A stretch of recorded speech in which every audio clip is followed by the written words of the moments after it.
11:20 de la mañana, dejó de llover aquí en el centro de Montevideo, de a poquito empieza a secar. Bueno, vamos ya a meternos en la entrevista que les anunciábamos hoy más temprano. Es una presentación de Farmacia y Homeopatía Matías González, desde 1905 al servicio de su salud y belleza. Ansiedad, depresión, ensalzar la cultura de la productividad, del rendimiento, el mandato social de la felicidad permanente. Todos temas que habitualmente uno puede decir se abordan desde la salud mental, desde el ángulo clínico. Pero, ¿qué tiene para aportar la filosofía? ¿Cómo puede sumar?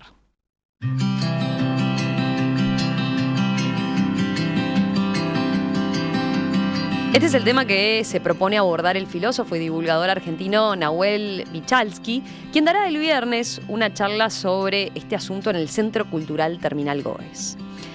Con él nos proponemos hablar de este tema. ¿Qué es el sufrimiento hoy? ¿Siempre fue igual? ¿Cuánto incide la sociedad en ese sufrimiento que sentimos como muy propio? Vamos a conversarlo con él. Estamos para eso en línea justamente con Nahuel Michalski a partir de este momento. Nahuel, ¿qué tal? Bienvenido, un gusto saludarte. ¿Cómo estás? Hola, muy buenos días, el gusto es todo mío. Les mando un fraternal abrazo al pueblo uruguayo. Nahuel, justamente para presentarte, habrá quienes y muchos que te siguen por redes, ¿no? Que por ahí va gran parte de tu trabajo, pero a ver, tengo una presentación acá. Nahuel es divulgador y creador de charlas de filosofía, un proyecto de divulgación a través de redes sociales con espíritu crítico que se propuso desde sus inicios romper con la hegemonía académica de cara a la gente. El objetivo, dice, ha sido y sigue siendo transmitir ideas, pensamiento crítico y enseñar filosofía de una forma alternativa y práctica para que se convierta en algo real. Antes de meternos en la charla, te empiezo preguntando por eso. ¿Por qué te planteaste esto de acercar la filosofía a la gente? ¿Qué crees que nos puede aportar la filosofía más en el día a día?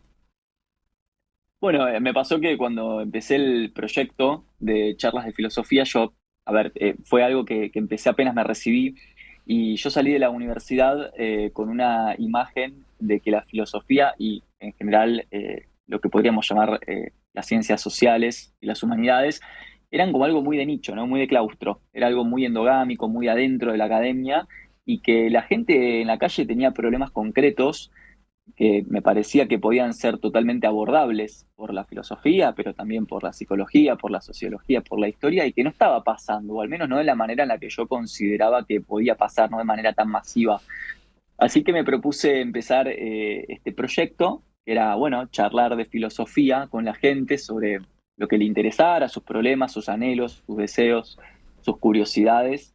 Y empezó de una manera muy humilde, subiendo algunas fotitos, algunos memes, algunos videitos, y con el tiempo empezó a crecer, a crecer, a crecer de manera muy orgánica, más, o sea, con una comunidad de gente real que después me empezó a ir a ver a los lugares en los que yo hacía alguna presentación, alguna charla, alguna conferencia, y de hecho con muchísimos de ellos establecí lazos amistosos, ¿no? Hoy somos amigos. Así que fue un proyecto, no sé si de romper con la hegemonía académica, porque de hecho yo diría que hoy que creo que las academias hoy no son cosas hegemónicas, pero sí eh, con cierto enclaustramiento y con cierto vicio en el que han caído las academias que tiene que ver con usar lenguajes difíciles, tecnicismos, ¿no? Vocabularios que alejan. Y yo creo que la filosofía es un fenómeno humano que le corresponde al ser humano como tal. Así que dije, bueno, salgamos a hacer charlas de filosofía con la gente. Y salió muy bien, estuvo muy bueno. Eh, Esto que señalás, creo que tiene que ver con un fenómeno que se ve ahora relativamente hace poco, ¿no? Del auge de la filosofía. Hay varios divulgadores de filosofía que evidentemente están haciendo llegar la filosofía a la gente, o por lo menos planteándonos temas de forma reflexiva. Nosotros tenemos nuestra propia experiencia acá en Perspectiva desde el año 2020. Tenemos un espacio en el programa que se llama La Mesa de Filósofos, y que siempre vemos, genera muchísimo interés. Es como que hay una necesidad de la gente por hablar de estos temas desde la filosofía o con una perspectiva filosófica. ¿Por qué crees que hay que se da eso ahora? ¿Hay como un fenómeno quizás de, entre tanta inmediatez, necesitamos que nos inviten a pensar, que nos lleven a reflexiones como más profundas? Mira, es una re buena pregunta porque la vez pasada hablaba con mi madre, ella es teóloga, y claro, la teología no está teniendo tanto éxito. Es algo que, como decís vos, parecería ser de la filosofía que yo creo que tiene que ver con dos cosas. En primero, la manera en la que la filosofía se presenta a la gente coincide y encaja mucho mejor con un espíritu de época que estamos atravesando, ¿no? Un espíritu de época de construcción, de crítica, de secularización, de liberalización, donde la filosofía se presenta como un discurso bastante general y universal, ¿no? Es decir, donde no importa tu preferencia ética, religiosa, tu procedencia, en algún punto en la filosofía vas a encontrar algo que te sirve y que tiene que ver con vos. Me parece que en ese sentido la filosofía lo primero que diría es que es de un carácter universal, a diferencia de otras ciencias sociales u humanidades en las que el nicho es mucho más recortado. Por ejemplo, para que te guste la teología, tenés que empezar por ser católico, digámoslo así en principio, ¿no?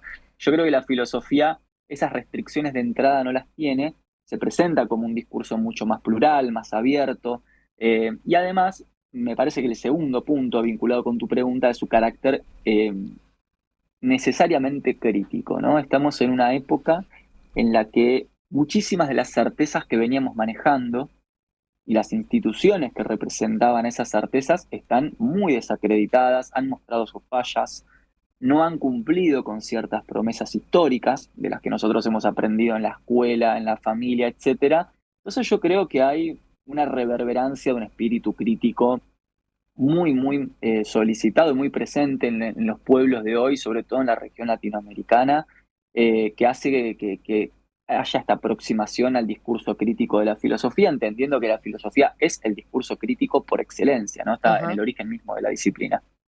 Sí, el discutir, el pensar, el preguntarse, ¿no?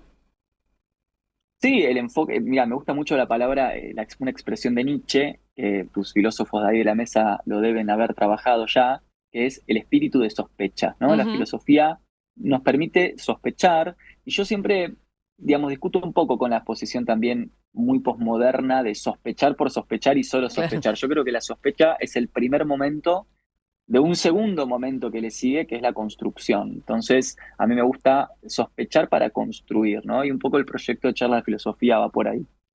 Vayamos ahora al tema que nos convoca a la charla que vas a dar el viernes que viene en este viernes, ¿no? Dentro de 2 días, Este viernes, en el Centro Cultural 2 días. Terminal Goes. Salud mental y filosofía, o perdón, en orden, filosofía y salud mental, así se titula la charla. La Sí. salud mental sin duda es uno de los grandes temas médicos, ¿no? De actualidad, temas Ujú. sociales. ¿Qué tiene para aportar la filosofía? Como una primera entrada, te pido, ¿no? ¿Qué tiene para aportar la Claro. filosofía en una rama que puede ser tratado desde lo médico, desde lo clínico, o bueno, también hasta desde lo sociológico, ¿no? Ujú. Mirá, en realidad el título completo del evento es Filosofía, Política y Salud Mental, ¿no? Yo después, por una cuestión de edición del flyer, me quedó Filosofía y Salud Mental, pero en realidad es una tríada, es Ujú. Filosofía, Política y Salud Mental. Y es muy interesante tu pregunta porque cuando uno dice salud mental, automáticamente piensa que el concepto salud mental es algo así como una propiedad privada de la psicología, ¿no? Una especie de concepto restringido exclusivamente al campo de la psicología, sobre todo por la dimensión de la clínica que vos mencionabas. Pero en realidad hay abundante bibliografía y una abundante cantidad de libros que provienen de otros campos del pensamiento, entre ellos la filosofía, que vienen pensando el problema de la salud mental a nivel global desde hace por lo menos 100 años. O sea, no es en absoluto algo restringido de la psicología o de la clínica, sino que hay un profundo entramado teórico y conceptual multidisciplinar detrás de ello. Entonces, un poco la propuesta para este viernes es pensar esta cuestión de la salud mental, que yo la voy a retomar desde su primigenia noción filosófica, que era la de la salud del alma, ¿no? O la Ujú. ataraxia del alma, como decía Epicuro, eh, y cómo ya a partir, hace ya 2500 años se sabe que la manera en la cual nosotros habitamos este mundo, es decir, si sufrimos más, si sufrimos menos, si gozamos más, si gozamos menos, cómo tomamos decisiones, qué calidad de decisiones tomamos, cómo esas decisiones repercuten en nuestras vidas, etcétera, tiene una íntima y profunda relación con el conocimiento filosófico, ¿no? Que en aquella época se entendía como sabiduría. Entonces, un poco voy a retomar desde ahí, voy a retomar el problema del alma humana en su carácter amplio y riguroso, es decir, teórico, y lo voy a ir trayendo hacia el siglo XX, que es cuando todos estos estudios culminaron, ya sí, con la inclusión de la sociología, la historia, la psicología, la antropología, y voy a dividir el espacio, voy a proponer de manera, todo esto es grupal y es colectivo y son espacios abiertos a la discusión y al intercambio, voy a proponer como pregunta rectora de la salud mental el tema del sufrimiento o el padecimiento, ¿no? Que es muy interesante abordar eso porque todos sufrimos algo, ¿no? No hay un solo ser humano que no sufra algo, pero fíjate, sin embargo, qué interesante, no todos los seres humanos aman algo. O sea, el sufrimiento es más universal que el amor, por ejemplo. Eso nos define Es más, cierto. más como decía Edmund Burke, lo que sufrimos que lo que amamos. Entonces, vaya si no es un gran objeto para pensar y para discutir. Y ahí, para cerrarte esta primera parte de la pregunta, va a tener dos enfoques la charla, uno de carácter sociopolítico, donde vamos a pensar, viste que, a ver, vamos a hacer un poco de chabacanes, pero viste que cuando vas al terapeuta, a veces pasa que ciertos terapeutas te enfocan el sufrimiento por el cual vos vas a terapia desde un lugar muy individual, ¿no? Como si fuera un tema tuyo, algo que Ujú, vos, exacto. como individuo, traes. Bueno, yo cuestiono y critico duramente junto con otros grandes autores, o sea, no, digo, no porque yo sea un genio, sino porque he leído a genios que lo han estudiado con seriedad, discuto seriamente la noción de sufrimiento individual. El sufrimiento siempre tiene una pata social, una pata institucional, una pata cultural, una pata política, económica. Entonces, una primera parte de la charla va a ser una especie de reflexión con algunos textos que voy a llevar, autores, obviamente, conceptos, sobre cómo sufrimos lo que sufrimos y por qué de cara a lo social, o sea, buscando el origen de eso en lo sociocultural, en lo sociopolítico, incluso en lo socioeconómico. Y después va a haber un segundo momento de la charla, quizás más filosófico, psicoanalítico, donde vamos a pensar estos tipos de sufrimientos de hoy en relación a nuestras ideas sobre el mundo, ¿no? Como decía Spinoza, hay ideas que nos hacen sufrir, hay ideas que nos liberan del sufrimiento. Entonces, va a haber ese otro segundo momento, quizás sí, entre comillas, más personal, donde vamos a construir de manera grupal con el espacio y con la gente algunas líneas teóricas sobre cuáles son los pensamientos que manejamos, las representaciones, las imágenes que manejamos generalmente que conducen al padecimiento. Ya que lo mencionaste, ¿no? Es inevitable hablar de salud mental y no hablar de sufrimiento, como decías, y ese va a ser uno de los ejes. Ujú, ujú. Interesante eso que decís, hacernos ver el sufrimiento no como eso propio, sino como también con una cuestión muy influenciada, sin duda, por la sociedad.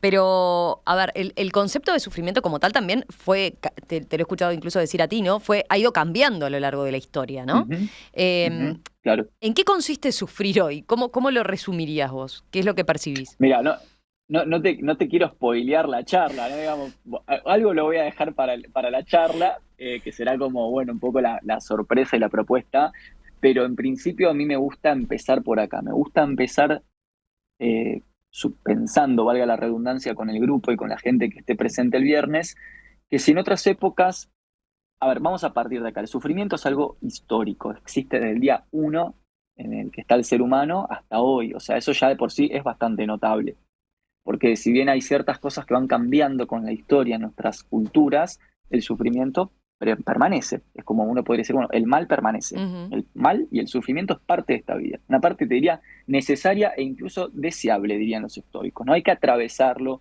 hay que transitarlo para desarrollarnos. Una persona que esquiva el sufrimiento es una persona que no logra madurar, que no logra desarrollarse, y eso lo podemos justificar muy fácilmente. Hay toda una serie de habilidades personales que desarrollamos en el tránsito por el padecimiento. Pero en segunda instancia, no solamente es un fenómeno transhistórico vinculado con nuestra psiquis profunda, sino que además, como decías vos recién, tiene algunos cambios en su presentación, ¿no? En su superficialidad. Por ejemplo, en otras épocas se temía a la muerte. Voy a poner un ejemplo súper común, ¿no? El miedo a la muerte. Y generaba ansiedad, angustia, padecimiento. Hoy, sin embargo, yo vengo a proponer en virtud de mis trabajos de investigación también, no de manera caprichosa, que hoy se teme más a la vida más que a la muerte. Porque la manera en la que se nos ofrece hoy la vida y los modelos y los menús, Ujú. ¿no? Las cartas con las opciones de lo que significa vivir y de lo que es la vida hoy, en esta cultura, en esta actualidad, eh, genera mucho más padecimiento que la sensación de muerte. O sea, en otras épocas se temía la muerte, hoy no se sabe muy bien cómo vivir.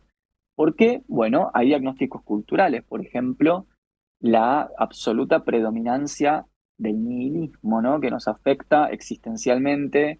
Kierkegaard diría nos genera angustia, Jaspers va a decir que nos genera psicosis, o sea, vamos a estar en la charla permanentemente vinculando ideas de la filosofía con las ideas de la salud mental e incluso de la psicopatología, y que tiene que ver con, por ejemplo, una época en la que ya no hay muchas certezas, ¿no? Pensá la cantidad de jóvenes, el otro día me entrevistaron en otra radio, por los jóvenes y la medicalización, ¿no? Mm. La naturalización de la medicalización psiquiátrica en las juventudes, ¿no? Entonces, claro, en otras épocas la medicación psiquiátrica tenía quizás un carácter más bien paliativo, transitorio, era algo para enfrentar problemas específicos. Hoy se naturalizó, por ejemplo, en Europa, el consumo de medicación psiquiátrica en jóvenes para sostener la vida. O sea, no para resolver un problema, sino para tener esa muleta necesaria para vivir. Digo, qué interesante que podamos pensar qué pasó Claro. con nuestra cultura tal que necesitamos ese consumo para poder soportar la vida, ¿no? Así que un poco esos giros van a estar dando vuelta. Sí quiero anticipar que por supuesto no vamos a estar presentando una clínica porque no soy psicólogo, pero sí un armazón teórico bastante interesante y creo yo atractivo para todos nosotros para que enfrentemos esta pregunta por el padecimiento, siempre en esta doble relación, ¿no? Con lo cultural y social por un lado, pero también con nuestras ideas interiores por el otro. Te propongo, Nahuel, hacemos una pausa y a la vuelta quiero preguntarte y profundizar sobre ese concepto que decías, ¿no? La importancia también del sufrimiento en la vida de las personas y Ujú. justamente atado a lo social, ¿no? Estamos en una época y en una sociedad que tiende a eso, a la medicalización para soportar la vida, como decías vos, pero sobre todo a evitar el sufrimiento, a huirle quizás al sufrimiento. Exactamente, Enseguida exactamente. volvemos y profundizamos en eso. ¿Qué tiene para aportar la filosofía a cuestiones vinculadas a salud mental como ansiedad, depresión?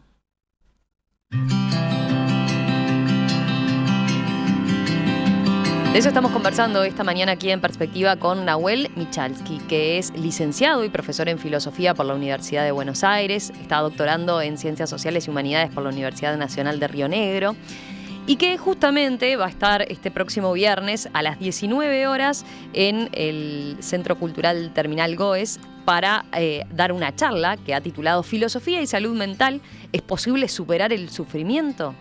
Bueno, las entradas desde ya, adelanto, están a la venta en Ticantel, si ustedes quieren seguir profundizando en esto que él decía, no está spoileando la charla, sino que está haciendo como un adelanto. Van a profundizar mucho más entonces el viernes allí a las 19 horas. Nahuel, quiero preguntarte, a partir de lo que decías recién, lo vinculo con esto que señalabas, ¿no? De por qué siempre pensamos el sufrimiento y vinculamos estos temas de salud mental más a lo propio, a lo privado, pero vos señalabas, bueno, yo me aferro a la importancia de lo social también, ¿no? Y de las y eso inevitablemente nos hace hablar de las características de la sociedad actual. Y me hacía un conjunto de apuntes, allí de, por ejemplo, una mesa de filósofos que hicimos en 2022, donde abordamos la felicidad y el sufrimiento, donde nos planteábamos estas cuestiones, ¿no? En una sociedad que casi que obliga a ser feliz y a mostrarlo continuamente en las redes sociales, el sufrimiento, el dolor, son algo que se trata de evitar a como dé lugar. Hoy en día, ¿se busca anestesiar el dolor? ¿Se le tiene fobia al dolor? ¿Puede traer problemas eso? ¿Cómo lo ves vos? ¿Cuál es tu perspectiva? Mira, es muy interesante. En principio, yo pensaría que el dolor es algo que no se puede erradicar. Digamos, quien te venga a decir que te va a decir cómo erradicar el dolor, te está estafando, porque si nosotros empezamos pensando que el dolor es algo histórico que existe desde el día uno en el que está el ser humano en este planeta hasta hoy, ¿cómo lo vamos a eliminar nosotros? Digamos, ¿no? ¿Quiénes somos nosotros? Sería muy pretencioso de nuestra parte.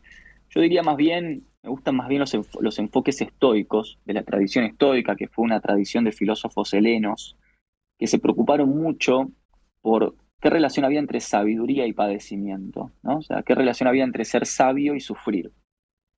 Y fueron quizás los primeros que introdujeron esta pregunta de la que hoy cualquier psicólogo Mm, hace mecha, que es, bueno, ¿cómo enfocar el sufrimiento? Quizás no se trata de erradicarlo, sino de enfocarlo desde otros puntos de vista. Por ejemplo, los estoicos creían que la tolerancia al sufrimiento, o sea, el margen de tolerancia, cuánto uno puede tolerar un cierto padecimiento, está íntimamente ligado, ese margen, con el punto de vista y el enfoque, o sea, con la interpretación que hacemos de aquello que nos hace sufrir. Esto es lo que pasa en cualquier diván terapéutico, ¿no? O sea, uno va y el psicólogo, la psicóloga, te ofrece mm. otras interpretaciones, otras narrativas. Entonces yo creo que aunque la pregunta suene pretenciosa, ¿no? ¿Se puede dejar de sufrir? No, no se puede dejar de sufrir. Esa es la respuesta. Lo que sí podemos hacer es pensar de qué manera sufrimos y bajo qué tipo de tolerancias o de permeabilidades frente a eso y cómo eso nos afecta en la vida cotidiana, ¿no? Buda tiene esta célebre cita de el dolor es algo inevitable, pero el sufrimiento sí se puede evitar, ¿no? O sea, uno puede, eh, digamos, las cosas malas de la vida suceden, pero uno tiene una cierta capacidad de gestionar eso si es que tiene las ideas adecuadas, ¿no?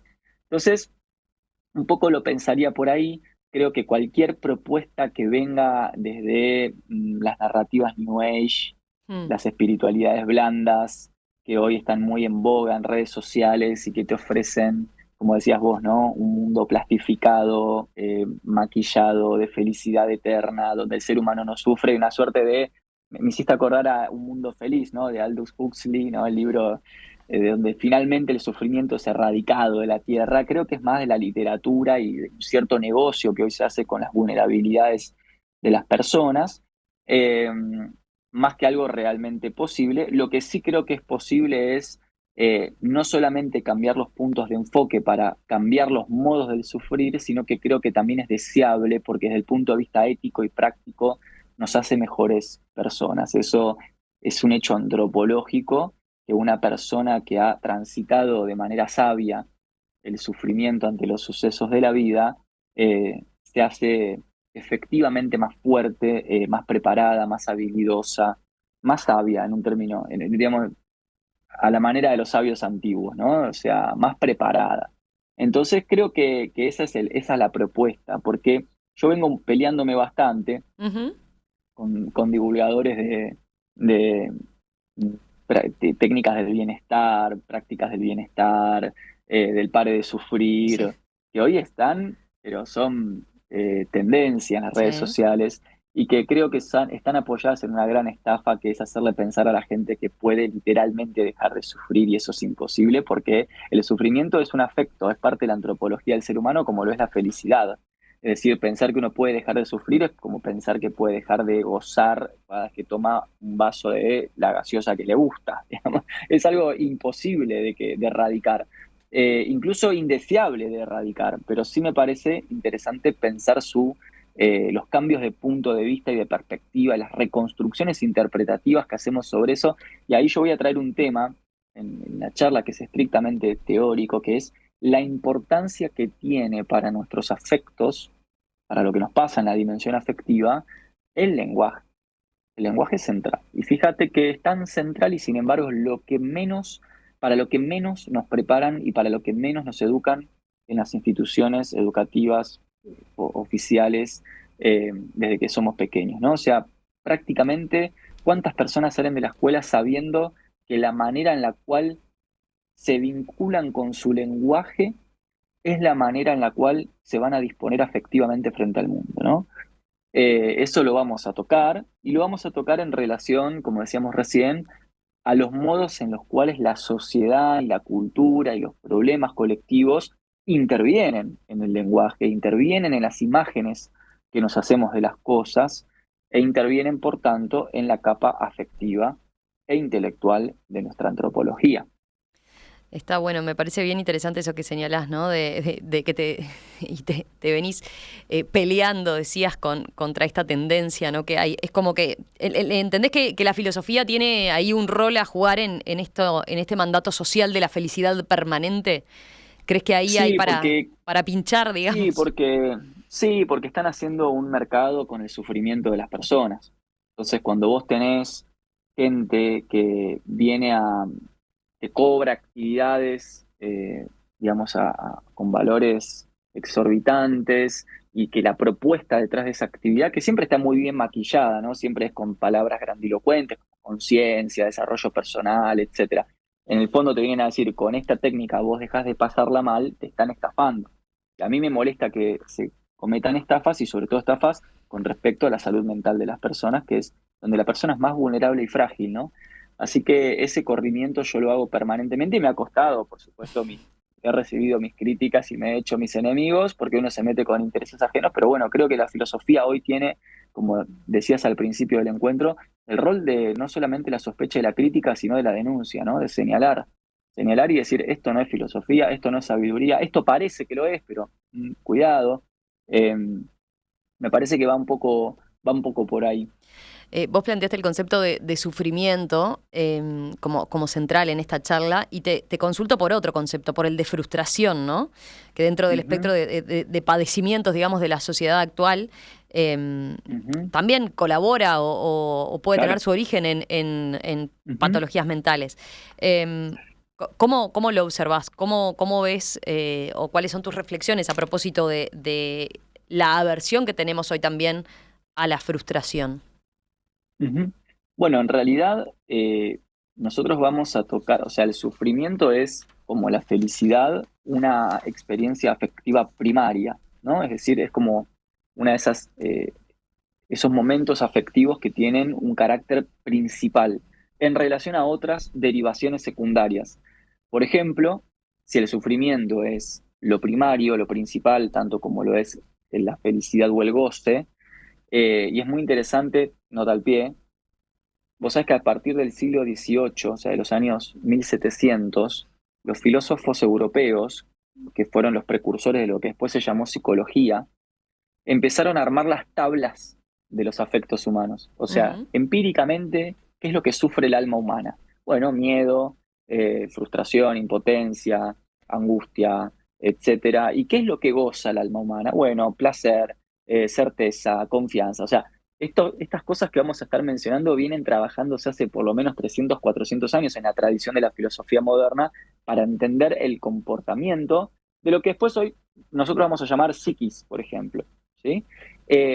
Nada, cierro la nota al pie, pero quería comentar en relación a la frustración, que lo vamos a tocar, vamos a también hablar de la ansiedad, vamos a hablar de la angustia, de la culpa, del remordimiento, que son como extracciones secundarias de esta gran cuestión primaria que es el padecimiento, eh, que tienen, como decíamos al comienzo del espacio, una relación directa con nuestra cultura. Por ejemplo, con los estándares, como decías vos, de producción que implantan los sistemas productivos económicos en las clases trabajadoras. Entonces, ante ese mandato, ante esa exigencia no solamente de una producción exacerbada, lo que viene asociado es un mandato de mostrarse uno feliz con eso, ¿no? Entonces las redes sociales es ese lugar donde más uno está obligado a mostrarse satisfecho con la sociedad actual, aunque no lo esté.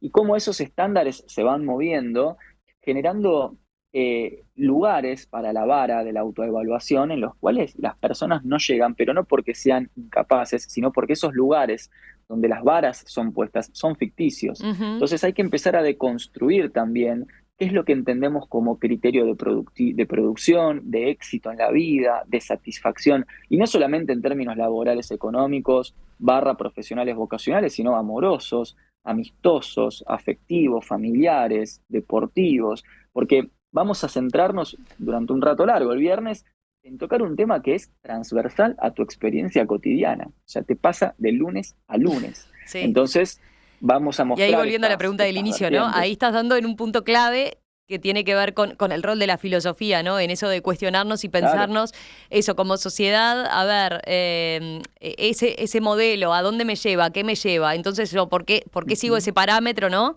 Y me frustro en ujú, función de eso, ¿no? Y de ujú. esos intereses.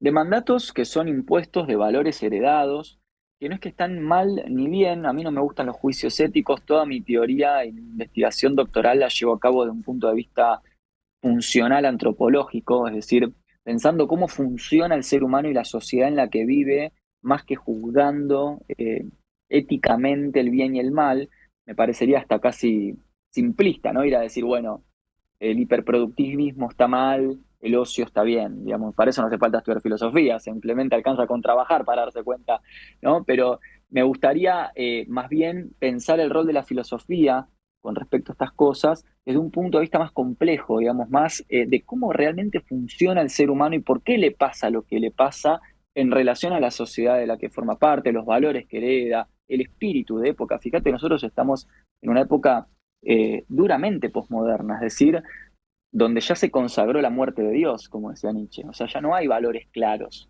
no hay certezas, esos grandes nortes, esos faros que durante tantas décadas guiaron a las personas de una sociedad y generaban cierta confianza, cierta estabilidad, cierta certeza. Pensemos, por ejemplo, los ideales de familia, de trabajo estable, de ahorrar para una casa. No sé, estoy poniendo ejemplos Sí, sí, quizás sí, sí. comunes, pero que se entiende esos valores, están desacreditadísimos. El amor, es decir, el amor está desacreditado. A mí me gusta mucho cómo Roland Sí. Barthes, Recomiendo en el texto fragmento, una de tus charlas, por ejemplo, de tus reflexiones que vi en redes sobre lo que es hoy el poliamor, por ejemplo, claro, ¿no? bueno, ahí pusiste un ejemplo buenísimo, ¿no? No es que uno viene a pronunciarse sobre el bien y el mal del No, no, no, poliamor, está ¿no? Yo claro. hice ese reel y muchos salieron a atacarme diciendo yo juzgaba. Yo en ningún momento hice un juicio sobre el bien y sobre el mal. Fíjate que el análisis que hice sobre el fenómeno poliamoroso fue estrictamente funcional y antropológico. Es decir, bueno, ¿por qué surge la opción poliamorosa? Bueno, surge como formación reactiva de una insatisfacción o de algo que no se pudo conseguir o lograr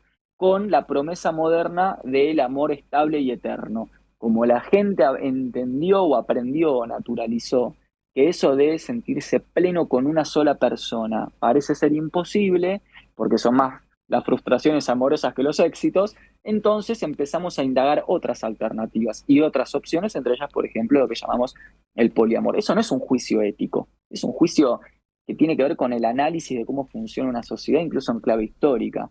Entonces a mí me gusta llevarlo por ahí, primero porque es más científico, o sea, es un enfoque más serio, más riguroso y por lo tanto menos pedante. Y en segunda instancia porque uno no cae en el lugar fácil de juzgar qué es lo que le pasa al otro, que no es mi función Claro. y creo que no es la de nadie, ni la de la filosofía. Entonces por eso es que vengo desde este tipo de propuestas.